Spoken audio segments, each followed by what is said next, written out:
Mojtaba has effectively vanished into a secret bunker network as Israel's hunt for Iran's top leadership drags on without success, forcing Mossad and Israeli planners to do guesswork.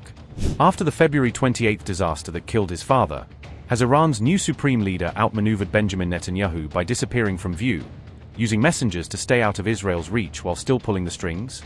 With messengers shuttling between ministries and hidden bunkers, Mojtaba's inner circle is now running Iran's war effort from a top-secret location, turning diplomacy into a slow game of whispers. Mojtaba Khamenei is said to be hiding in an undisclosed secure location, with US officials claiming that he no longer operates from visible leadership compounds and is being kept out of sight to reduce exposure. According to US intelligence assessments, the new supreme leader is using a complex, layered network of couriers and messengers to pass and receive instructions, instead of relying on direct phone or electronic communications. These stringent precautions are reportedly aimed at preventing a potential Israeli assassination attempt, reflecting fears in Tehran that senior figures remain prime targets after earlier strikes. US officials assert that the system is so restrictive that even many senior Iranian officials are unable to contact Mojtaba Khamenei directly, and must send messages through intermediaries they may not fully control. American sources say this indirect arrangement is slowing down negotiations between Washington and Tehran to end the war, because every proposal and response has to move through multiple hands before reaching the leader. They complain that, by the time information reaches Khamenei, it is often no longer current, meaning he may be making decisions based on delayed or partially outdated reports from the battlefield and diplomatic track. One US official described the communication process by saying there is a lot of latency in Khamenei's responses, suggesting that days can pass between a question being raised and an answer coming back. Negotiators say Iranian officials frequently explain delays by telling counterparts they are still waiting for approval from Khamenei, underlining how centralized decision-making has become even under wartime pressure.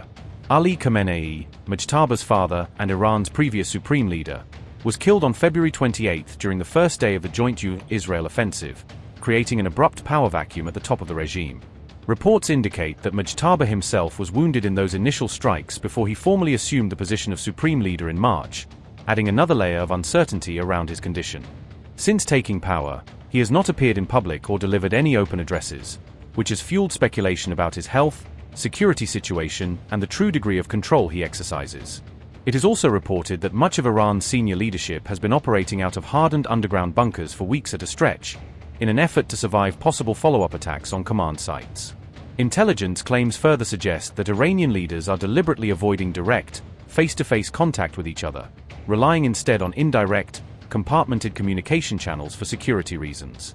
One US official, speaking anonymously, mocked the convoluted setup, saying that watching Iran's top figures try to coordinate through these fragmented channels is like a sitcom, implying it appears chaotic and inefficient.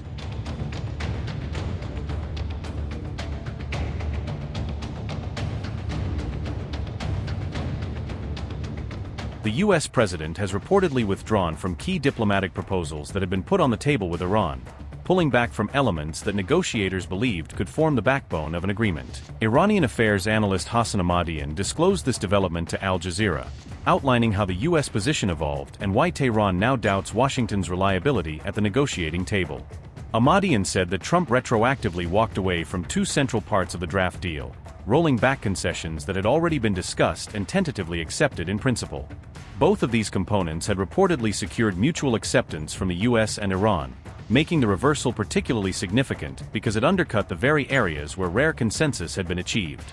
The analyst explained that Trump altered his positions on both a ceasefire framework and the handling of Iranian financial assets, reshaping core pillars of the proposed understanding.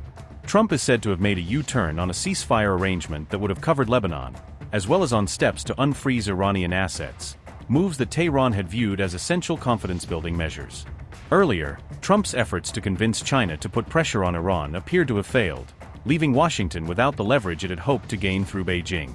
During his trip to China, Trump reportedly tried to push Xi Jinping to compel Tehran to reopen the Strait of Hormuz, but those attempts did not produce the desired result and left the strait largely shut.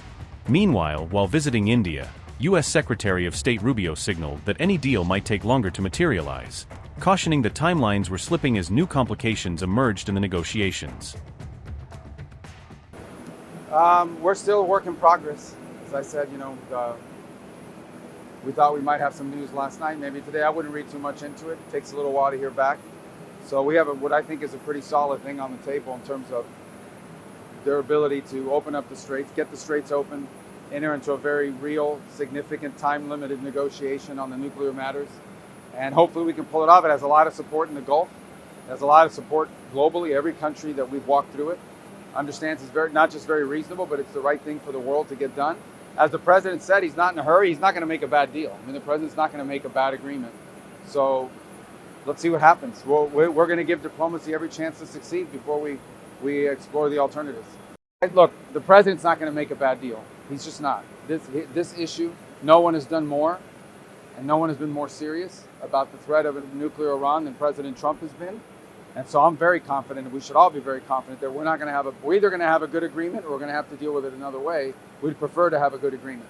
Lebanon, we're working on separately. With Lebanon, we are engaged now. We have a 45-day ceasefire. We've had weekly meetings now and ongoing daily engagements between the government of Lebanon and Israel. The problem is not Lebanon and Israel. The problem is Hezbollah.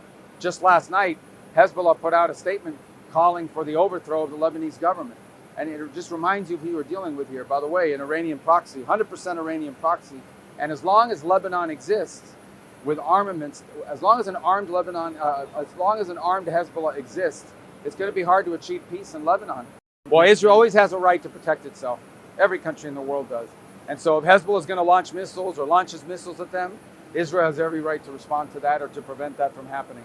That's always been understood. It's being understood during the ceasefire, and now in Lebanon, and it'll be understood beyond that. On May 19th, President Trump and Israeli Prime Minister Benjamin Netanyahu held a tense phone conversation about a developing regional proposal. The discussion focused on a new plan involving several Arab and Muslim mediators, Axios reports. That framework was reportedly drafted by Qatar and Pakistan, with backing from Saudi Arabia, Turkey, and Egypt.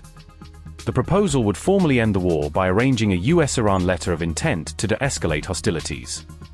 It would also launch a 30-day negotiation period to resolve disputes over Iran's nuclear activities and shipping routes. According to Axios, Netanyahu strongly opposed the framework during the call, warning against the terms. Israeli officials say Netanyahu argued military pressure should continue rather than offering concessions to Tehran. Bibi remained skeptical, pointing to previous negotiations with Iran that repeatedly failed, Israeli sources say. Meanwhile, Iran's parliamentary speaker Mohammad Bagher Ghalibaf accused the US of preparing conditions for another war. Ghalibaf warned Tehran would deliver a forceful response to any future US or Israeli attacks. Those threats came as Trump announced he had called off an attack on Iran at the request of Arab leaders.